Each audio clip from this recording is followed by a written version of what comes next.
December 2010. At 3:46 a.m., a blog post appears on October's very own, Drake's personal website. 2 songs by an artist called The Weeknd. No photos, no bio, no explanation. Just a cryptic caption. Bring your love baby, I could bring my shame. Within hours, music blogs are scrambling to figure out who this is. Is it a group? A solo artist?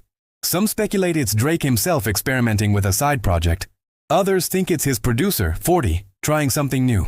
3 months later, on March 21, 2011, a free mixtape appears on a bare-bones website. 9 songs, 49 minutes, recorded entirely in Toronto by producers most people have never heard of. The cover art shows a topless woman in a bathtub, her face obscured by balloons. The artist is still anonymous, still won't do interviews, still won't show his face. But the music? The music sounds like nothing else in R&B. Dark, sexual, drug-soaked, vulnerable. Samples from Susie and the Banshees and Beach House mixed with hip-hop beats. Falsetto vocals that float over minimalist production. Lyrics about cocaine, one-night stands, and the emptiness of partying. House of Balloons downloads 200,000 times in 3 weeks. By December 2011, Metacritic names it the 3rd best reviewed album of the year. Complex calls it the best album of 2011, period. The Weeknd, a 21-year-old high school dropout who'd been folding shirts at American Apparel 6 months earlier, has changed R&B forever. But behind the mystique lies a story no one knew. A story of creative theft, disputed credits, and a producer who claims he invented The Weeknd's entire sound, only to be written out of history. This is the story of how anonymity became a weapon, how mystery became marketing, and how 9 songs recorded in bedrooms and home studios pioneered a genre that would dominate the 2010s. Welcome to the Sound Vault. Every album has a story. This is The Weeknd's. To understand House of Balloons, you have to understand where Abel Tesfaye came from. Born February 16, 1990, in Toronto's Scarborough neighborhood, Abel Tesfaye was the only child of Ethiopian immigrants. His parents separated when he was a baby. His father disappeared from his life. His mother Samra worked multiple jobs to support him and his grandmother. Abel grew up speaking Amharic at home, learning English from television and school. He felt lonely, isolated. He later described his teenage years as being like the controversial 1995 film, Kids, minus the AIDS. By age 11 he was smoking marijuana. Soon after, ecstasy, cocaine, Xanax, ketamine. The drugs weren't recreational, they were escape. From loneliness, from boredom, from a life that felt empty. In 2007, at 17, Abel made a decision that would define everything that followed. He dropped out of West Hill Collegiate Institute. His mother was devastated. But Abel had a plan. He and his best friend, Lamar Taylor, moved into a cramped apartment at 65 Spencer Avenue in Toronto's Parkdale neighborhood. They went on public assistance. They stole food from stores. They threw parties that lasted for days. Abel would later describe those years as amazing and a dark hole in the same breath. No parents, he told Rolling Stone in 2015. We can do what we want, stay up as late as we want, like literally for days. We'd throw these shitty parties and have girls over, and we'd try to make it celebratory, so we'd have balloons. The house became known among their friends as the House of Balloons. By 2009, Abel needed money. He got a job at an American Apparel store in downtown Toronto, folding clothes. It was minimum wage, mindless work.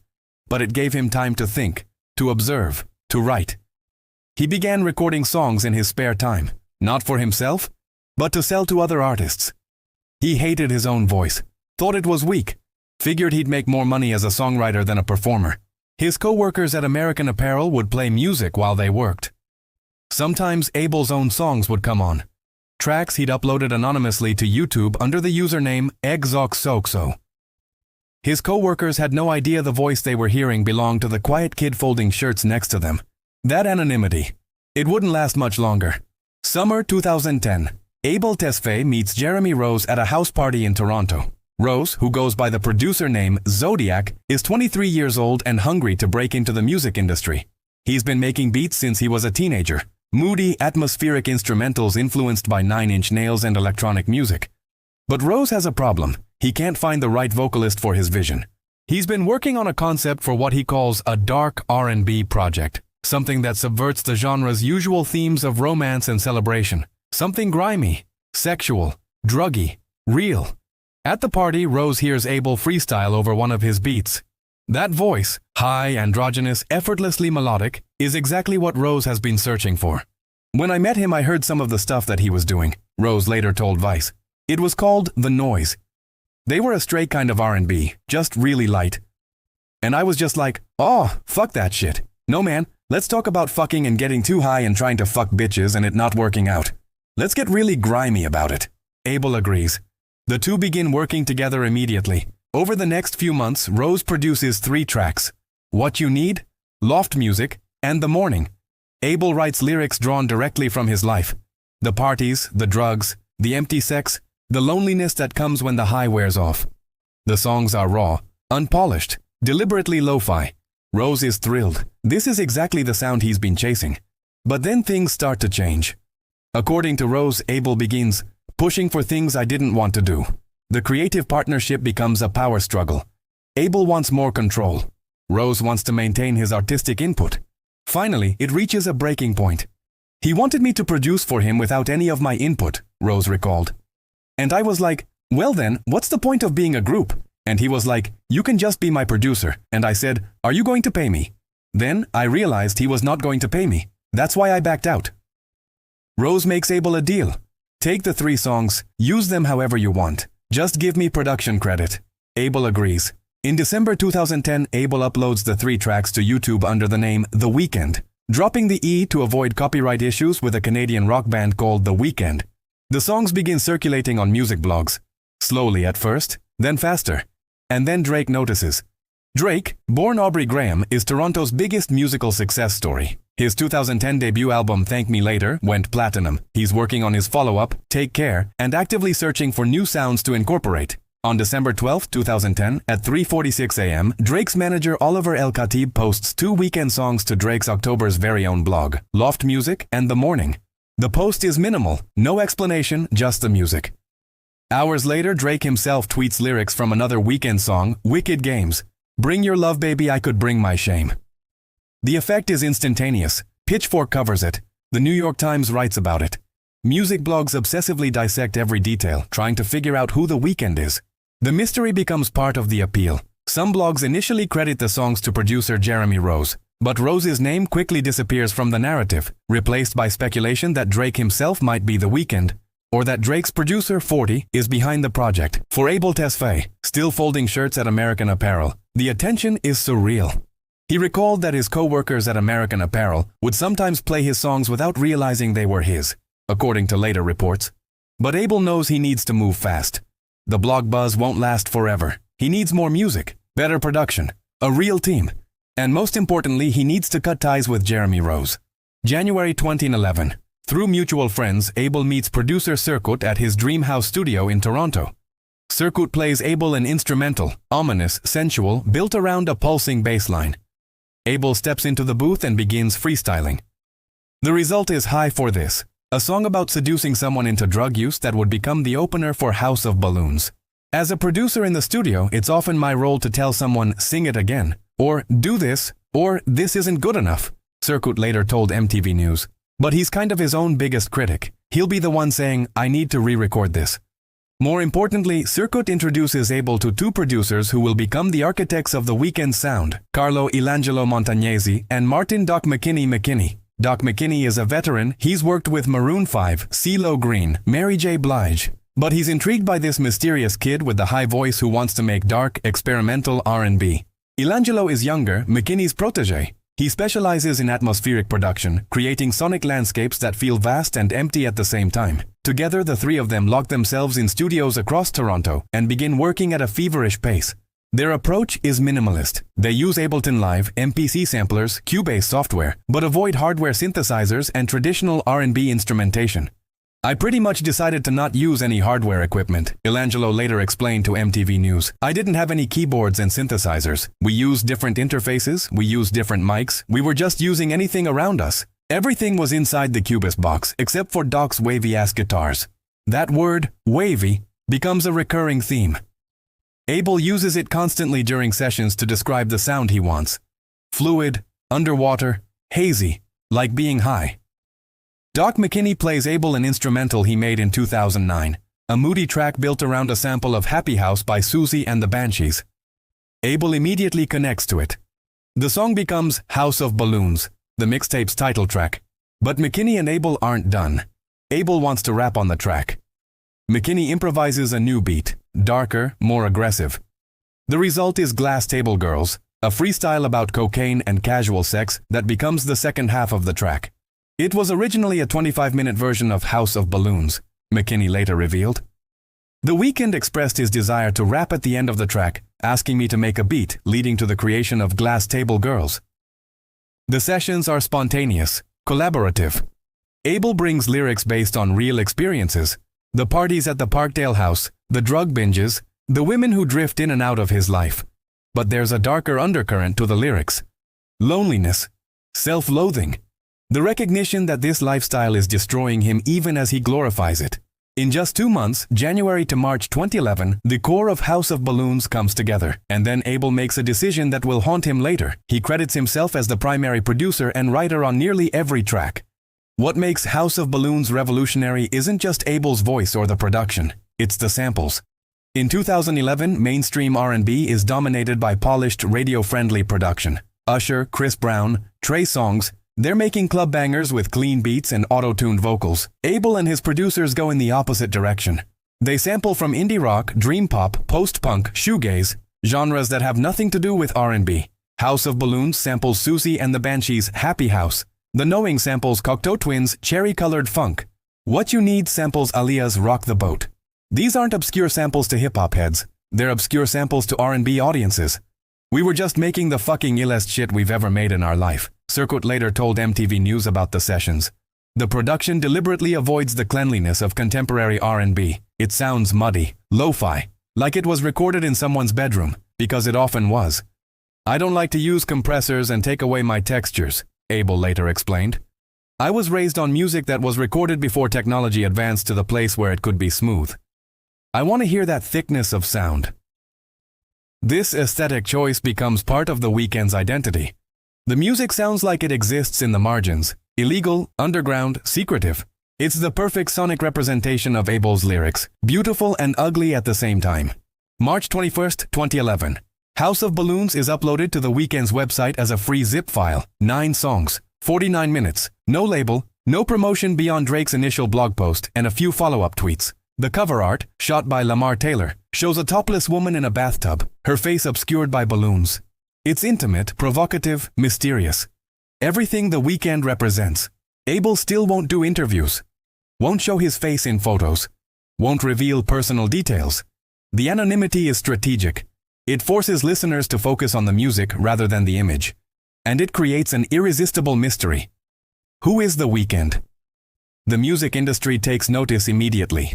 Sean Fennessy of The Village Voice calls it patient, often gorgeous, and consistently louche, with the sort of blown-out underbelly and echo-laden crooning that has already made Drake's less-than-a-year-old Thank Me Later such an influential guidepost. Pitchfork praises its weird morning-after tales of lust, hurt, and overindulgence, complemented by lush, downcast music. Within 3 weeks, House of Balloons is downloaded 200,000 times. In May 2011, HBO uses High for this in promotional material for the final season of Entourage. In July 2011, House of Balloons is nominated for the prestigious Polaris Music Prize, Canada's equivalent of the Mercury Prize. And Abel Tesfaye, who 6 months earlier had been folding shirts at American Apparel, makes his first public appearance as The Weeknd on July 24, 2011, at the Mod Club Theatre in Toronto. The performance is chaotic. The crowd is packed. Everyone wants to see the face behind the voice. When Abel takes the stage, he's visibly nervous, but the moment he starts singing, the room goes silent. That voice, the one everyone has been obsessing over for months, is even more captivating live. Drake doesn't just promote The Weeknd, he absorbs him into his creative universe. In 2011, Drake is working on Take Care, his second album. He invites Abel to Toronto studio sessions.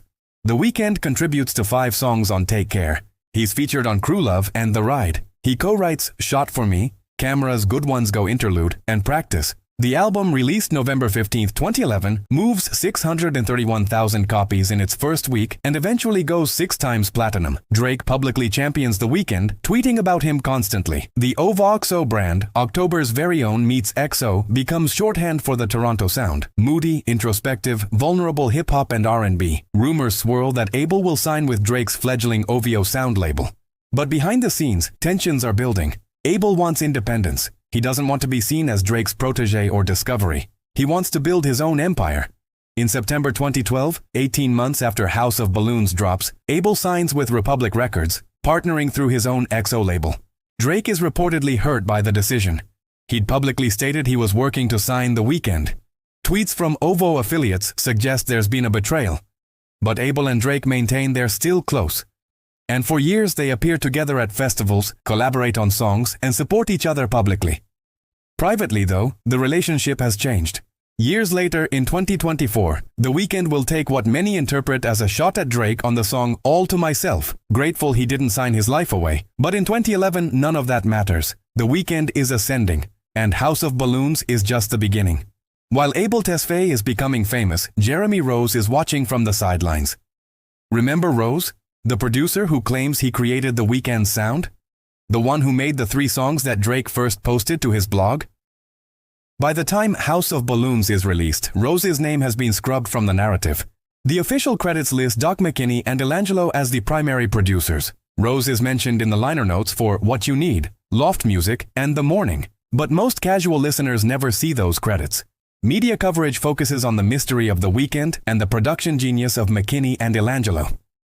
Rose's contributions are ignored or forgotten. In March 2012, a year after House of Balloons drops, Rose gives a bitter interview to Vice.